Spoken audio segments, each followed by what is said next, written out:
Kamusta mga kaibigan? Update tayo sa lagay ng ating panahon. Inanunsyo na po mga kaibigan ng Pag-asa, ito pong binabantayan natin na low pressure area ay isa na pong ganap na tropical depression enteng or mahina pong bagyo na nandito po sa area ng east of Eastern Visayas po mga kaibigan.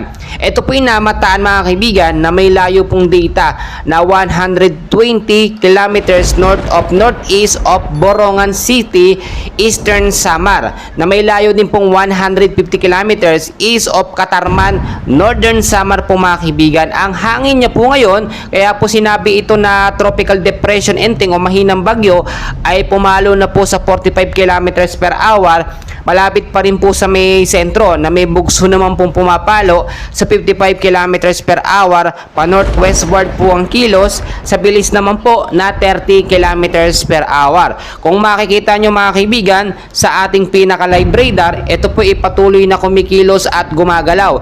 Ang kinakatakot lamang natin mga kaibigan, ito po ay posibleng lumakas within 24 to 48 hours at posible din itong maging ganap na isang malakas or extreme typhoon kung ito ay magpapatuloy po sa kanyang pagkilos at paglakas at kung papalo po sa 100 to 120 kilometers per hour na lakas ng kanyang hangin. So ito po, may mga lugar po tayo ngayon, itinaas na po ang storm signal number 1 sa ilang bahagi po ng ating bansa. Mga kaibigan, makinig kayong mabuti dahil nga po itong hangin na ito, itong si tropical depression enteng o mahinang bagyong enteng ay may lakas po ng hangin na pumapalo po sa 39 to 61 kilometers. Ibig sabihin, storm signal number 1 na po yung mga lugar na aking babanggitin.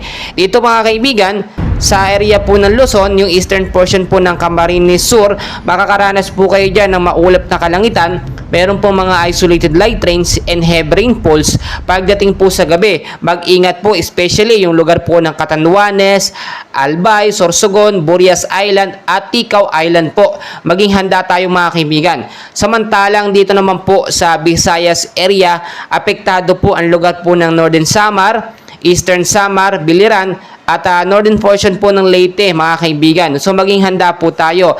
Binabalaan po tayo na yung mababang lugar sa mga na aking nabanggit sa banta po ng pagbabaha. Gayon din po sa mga landslide prone area, mag-ingat po tayo anumang oras. Asahan po ngayong hapon at sa gabi, posible pong magkaroon ng mahina hanggang sa malakas sa pag-uulan, dala po nitong tropical depression enteng or bagyong enteng. Sa mga nagtatanong, ito pong si bagyong enteng ay pang-5 bagyo na po sa ating bansang Pilipinas. So posibleng ito ay lumabas sa next week pa, pero babantayan natin yan kasi patuloy pa rin siyang nananalansa sa ilang bahagi po ng ating bansa, especially sa Samar, baha na po doon sa ibang lugar doon. So sa Metro Manila, maulap na kalangitan din ang mararanasan, may mga isolated light rains and heavy rainfalls dahil nga apektado po tayo nitong bagyong enteng mga kaibigan. So asahan po natin ang heavy rainfall outlook natin mga kaibigan. Ito po yung mga lugar na uulanin.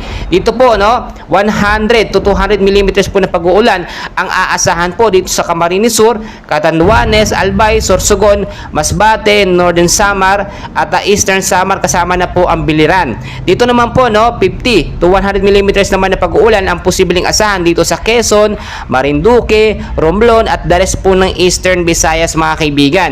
Dito naman po sa Isabela, asahan ng 100 to 200 millimeters na pag-uulan. Kalat-kalat po yan, buong maghapon yan, posible po. Sa Cagayan naman, Quirino, Apayao, Kalinga, Mountain Province, Ifugao, Abra, Ilocos Norte at Ilocos Sur, 50 to 100 millimeters na pag-uulan ang posible pong maranasan. Dito naman po mga kaibigan sa ilang bahagi ng Babuyan Island, 100 to 200 millimeters din na pag-uulan ang posible pong maranasan dyan. So mga kaibigan, kung kayo po lalabas sa hapon at sa gabi, mas maganda magdala po tayo ng payong jacket kapote. Panlaban po iyan sa mga biglaang buhos po ng pag-uulan. Wala tayong ibang panlaban sa bagyo mga kaibigan, kundi yung mga sarili natin ihanda po natin. Ngayon pa lamang, alamin natin ang lagay ng panahon sa ating mga forecast weather condition para updated po tayo lagi. So mga kaibigan, patuloy ko po kayong i-update and please huwag na huwag kakalimutan mag-like and subscribe. Maraming